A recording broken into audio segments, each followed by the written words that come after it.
నమస్తే, నేను మధు. టీటీడీ నెయ్యి కల్తీ అంశం. ఈ అంశం ఎంత కలకలం రేపిందో అందరికీ తెలిసిన విషయమే. తిరిగి మళ్ళీ పొరపాటు టీటీడీలో జరగకుండా చూసుకోవడానికి కూటమి ప్రభుత్వం ఎన్నో ప్రయత్నాలు కూడా చేస్తుంది. అయితే ఇదే ప్రకారంగా చూసుకుంటే నెయ్యి కల్తీ ఉందా లేదా, అది స్వచ్ఛమైందా కాదా అని తెలియజేయడానికి ఫ్రాన్స్ నుంచి యంత్రాలను కూడా తెప్పిస్తున్నట్లు వైద్య ఆరోగ్య శాఖ మంత్రి సత్యకుమార్ యాదవ్ గారు అయితే ప్రకటించడం జరిగింది. మరి ఇందులో నిజం ఎంత ఉంది, ఏంటి ఆ యంత్రాల కాస్ట్ ఎంత, ఈ రోజు మనం తెలుసుకుందాం. ప్రస్తుతం మనతో పాటు ఉన్నారు senior journalist doctor Durga Vadlamani గారు. వారిని అడిగి మరిన్ని విషయాలను తెలుసుకుందాం. నమస్కారం. నమస్తే అండి మేడం. మంత్రి గారు సత్యకుమార్ యాదవ్ గారు చెప్తున్నారు, ఏవో యంత్రాలు తెప్పిస్తున్నారంట నెయ్యి కల్తీ ఉందా లేదా అని తెలుసుకోవడానికి. నార్మల్ గా నెయ్యి గురించి ల్యాబ్ లో టెస్టులు చేస్తారు తీసుకోవడానికి ముందు, అది సరిపోవు మేడం, మళ్ళీ యంత్రాలు ఎందుకు తెప్పిస్తున్నట్టు? అవి సరిపోతే ఇప్పుడు అసలు ఈ నెయ్యి కల్తీ వ్యవహారం ఇన్ని కోట్లు దారి మళ్లించడం ఇవన్నీ ఉండవు కదా, 250 కోట్ల దాకా. అంటే ఒక 5 సంవత్సరాలు చేసిన ఒక దారుణాన్ని మనం ఒక ల్యాబ్స్ అనేవి నిర్ధారించలేకపోయాయి. కాబట్టి ఇవాళ వైద్య ఆరోగ్య శాఖ మంత్రి సత్యకుమార్ యాదవ్ ఒక నిర్ణయాన్ని ప్రకటించారు. ఫ్రాన్స్ నుంచి 3.5 కోట్ల వ్యయంతో కొన్ని, అంటే ఈ నోస్ ఈ టంగ్ అనే ఒక వాటిని యంత్రాలు అనమాట, వాటిని దిగుమతి చేస్తున్నారు. సో ఇవేం చేస్తాయి అంటే రుచి వాసన పసిగడతాయి. అంటే మనిషి చేయాల్సిన పనిని అవి చేస్తాయి ఆ యంత్రాలు. ఇట్స్ లైక్ రోబో అనుకుందాం, మనకు తెలియదు. అంటే ఒక టెక్నాలజీ అనేది కొత్తగా ఆవిష్కృతమైందా, మనకు తెలియదా ఇంతకాలం. ఇప్పుడు మీకు తెలుసు 25 కోట్లతో అత్యాధునికంగా ఇప్పుడు ఆహార పదార్థాల శాల మొత్తం తయారు చేసేది వాళ్ళు చేస్తున్నారు కదా. ఆల్మోస్ట్ 90% పూర్తి అయిపోయింది. అక్కడ ఈ యంత్రాలు వస్తాయి అక్కడికి. సో ఇది మంచిదే, కానీ నాకు అర్థం కాని విషయం ఏంటంటే ఒక ఈ యంత్రాలనే కాదు, అంటే మన భారతదేశంలో మనకి ఇలాంటి వాటి సామర్థ్యం లేదా. అంటే ఇది ఫ్రాన్స్ నుంచి తెప్పిస్తున్నాం ప్రతిదీ, మన జర్మనీ, ఫ్రాన్స్, లేకపోతే అమెరికా, వై చైనా. మనకి చైనా అయితే మన మార్కెట్ ఫుల్ చైనా నింపేస్తుంది. అంటే మనకి ఇంత 140 కోట్ల జనాభా ఉండి మనం ఎందుకని టెక్నాలజికల్గా కావచ్చు లేకపోతే మిగతా ఏ విషయంలోనైనా ఎందుకు వెనకబడి ఉన్నాం? మనకి మేధో సంపత్తి ఉందంటాం, మనం చాలా తెలివైన వాళ్ళం అంటాము. మనకి 4 వేదాలు ఉన్నాయి. వేదాల్లో మనకి ఇప్పుడు మీకు దాన్ని ఏమంటారు, అధర్వ వేదంలో అనుకుంటా యంత్రాలకు సంబంధించి అప్పట్లోనే మనకి జర్మనీకి తరలి వెళ్ళిపోయింది అని ఏకంగా మ్యాక్స్ ముల్లర్, హ్యుయాన్సాంగ్ కూడా, అంటే హ్యుయాన్సాంగ్ తాళపత్ర గ్రంథాలు మన నాలెడ్జ్కి సంబంధించి తీసుకెళ్లారు, టెక్నాలజీకి సంబంధించి జర్మనీ వాళ్ళు తీసుకెళ్లారంటారు. అంటే మనకి అక్కడి నుంచి మళ్ళీ దిగుమతి చేసుకోవటం.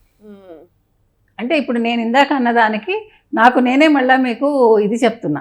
అంటే ఇక్కడి నుంచి వెళ్ళి టెక్నాలజీ అక్కడ వాళ్ళు ఉపయోగించుకుంటూ దాన్ని మళ్ళీ మనం దిగుమతి చేసుకుంటున్నామా, మనకే అమ్ముతున్నారు వాళ్ళు. సో ఇక్కడ అంటే ఈ దండయాత్రల ఫలితం లేదు, అవన్నీ కూడా కారణం. మనకి పరిపాలించిన రాజుల వల్ల మనం మన జ్ఞానాన్ని కోల్పోయాం మనం. సో ఆ కోల్పోయిన జ్ఞానాన్ని వాళ్ళ మనం డబ్బిచ్చి కొనుక్కుంటున్నాం, నేను అనుకుంటున్నది అది. కాబట్టి అయితే మనలో కూడా ఇంకా మార్పు రావాలండి. మన యువతలో కావచ్చు. ఇప్పుడు యువత నిజంగా చెప్పాలంటే చాలా బాధ్యతాయుతంగానే ఉంటున్నారు, నేను ఉండట్లేదు అని అంటలేదు. కానీ ఇన్నోవేషన్స్ రావాలి, కొత్త కొత్త ఇన్వెన్షన్స్ రావాలి.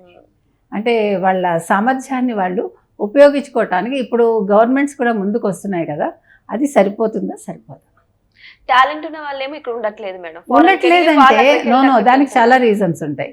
ఇప్పుడు మరి మనం మళ్ళా కొన్ని మాట్లాడడానికి ఉండదు మనకి, మన సిస్టమ్ అట్లా ఉంది. ఇప్పుడు మనకి ఎప్పుడైతే క్యాస్ట్లు క్రీడ్లు వచ్చి మనకి రిజర్వేషన్స్ వచ్చాయి, రిజర్వేషన్స్ ఉండకూడదని నేను ఎప్పుడు చెప్పను.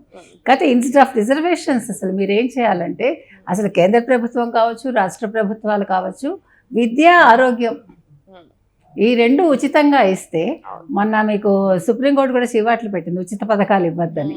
ఈ ఫ్రీ బీస్ అనేవి మొత్తం వ్యవస్థని ఇది చేసేస్తున్నాయి. ఇప్పుడు రాజకీయ నాయకులు వాళ్ళు గెలవటం కోసం మొదలుపెట్టిన ఇవి కట్టడి చేయాల్సిన బాధ్యత సుప్రీంకోర్టు మీద ఉంటుంది. సుప్రీంకోర్టు చేసిన వ్యాఖ్యలు చాలా సముచితం, వాళ్ళు చాలా కఠినమైన నిర్ణయాలు తీసుకోవాలని మనం చెప్తున్నాం. కాబట్టి ఇవన్నీ కూడా ఇంటర్లింక్డ్. సో మేధ ఉన్న వాళ్ళు వెళ్ళిపోతున్నారంటే వాళ్ళకి ఇక్కడ అవకాశాలు దొరకట్లేదు. మీకు ఇప్పుడు మనకి ఏమంటారు, లోకేష్ మీరు ఏదైనా రండి, మీకు నేను అన్ని వెంటనే క్షణాల్లో చేసి పెడతానని అంటున్నారు. సో అట్లా ప్రభుత్వాలు ముందుకైతే వస్తున్నాయి, రావట్లేదని మనం అంటల్లా. కానీ ఇది సరిపోదు, అది నేను చెప్పేది.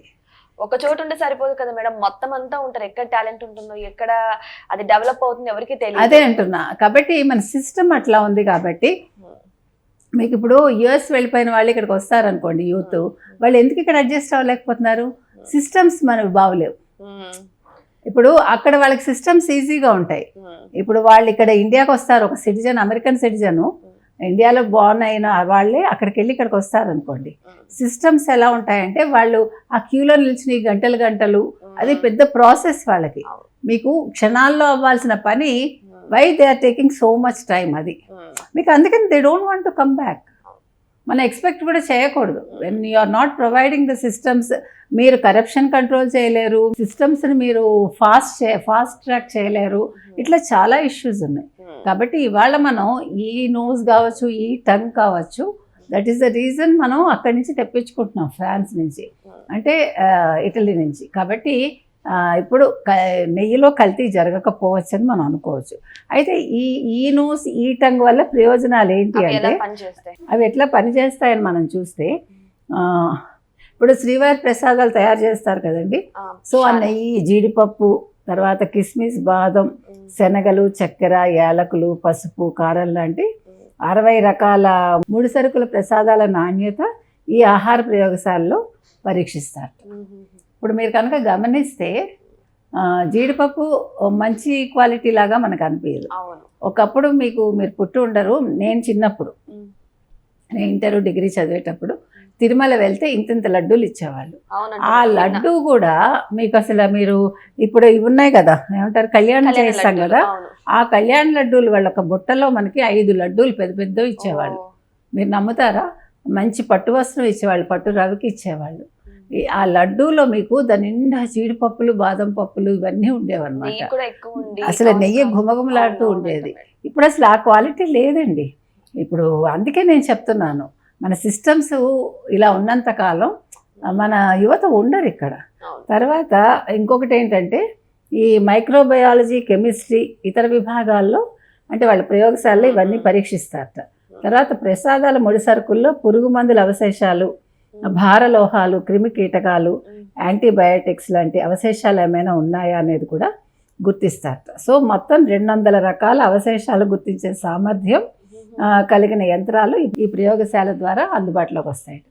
తర్వాత ల్యాబ్లో తిరుమల తిరుపతి దేవస్థానం జలప్రసాదాలు నమూనాలను పరీక్షిస్తారట. వీటన్నింటి కోసం 50 రకాల పరికరాలు, యంత్రాలు ఏర్పాటు చేస్తున్నారు.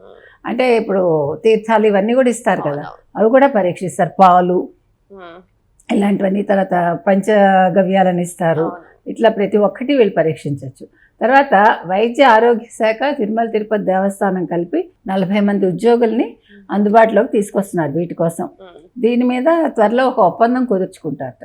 తర్వాత తిరుమలలోని పిండి మిల్లు ఆవరణలో 12,000 చదరపు అడుగుల విస్తీర్ణం ఉన్న 2 అంతస్తుల భవనాన్ని ప్రయోగశాల ఏర్పాటుకి కేటాయించారట. సో గతేడాది జూలైలో పనులు ప్రారంభమయ్యాయి. త్వరలోనే ఇవన్నీ కూడా ఏర్పాట్లు పూర్తయ్యాయి. ఎప్పటికి అందుబాటులో వచ్చే అవకాశం? అదే త్వరలో పూర్తి చేస్తామని అంటున్నారు. సో దానివల్ల మనకి ఏమవుతుందంటే ఇవన్నీ కూడా తగ్గుతాయి. అంటే క్వాలిటీ బాగుంటుంది, మళ్ళీ పాత నాణ్యత రావచ్చు, రుచి కూడా అలా రావచ్చు, మనం ప్రశాంతంగా తినచ్చు. ఏమో మేడం, ఇదంతా కలలా ఉంది. నిజంగానే పాత నాణ్యత వస్తుందంటారా? మళ్ళీ అసలు సిసలైన స్వామివారి లడ్డు ప్రసాదం అందరూ రుచి చూడొచ్చు అంటారా? నిజంగానే, అంటే కొన్ని సందర్భాల్లో చెడు కూడా మంచికి పరిణమిస్తుంది అంటారు కదా. సో 5 ఏళ్ళు మనకి కల్తీ పెట్టినందుకు స్వామివారి ఇలాంటి ఏర్పాట్లు చేయించుకుంటున్నారేమో మనకు తెలియదు. సో ఏదేమైనా సరే, ఒక వైపు నుంచి నాణ్యత గల, అంటే నాణ్యతను చెక్ చేసే యంత్రాలు వస్తున్నందుకు సంతోషించాలో, లేదంటే ఇది మన ఇండియాలో ఎందుకు తయారవ్వలేదు అని ఆలోచించాలో మరి చూద్దాం. ఏదేమైనా సరే స్వామివారి లడ్డు కల్తీ మాత్రం జరగబోదు అని మాత్రం తెలుస్తుంది ఈ యంత్రాల ద్వారా. మరి వెయిట్ చేసి చూద్దాం, పాత పద్ధతిలోనే లడ్డు తయారీ అవుతుందా, లేకపోతే పాత టేస్టే వస్తుందా అనేది వెయిట్ చేసి చూద్దాం. Thank you so much. Thank you.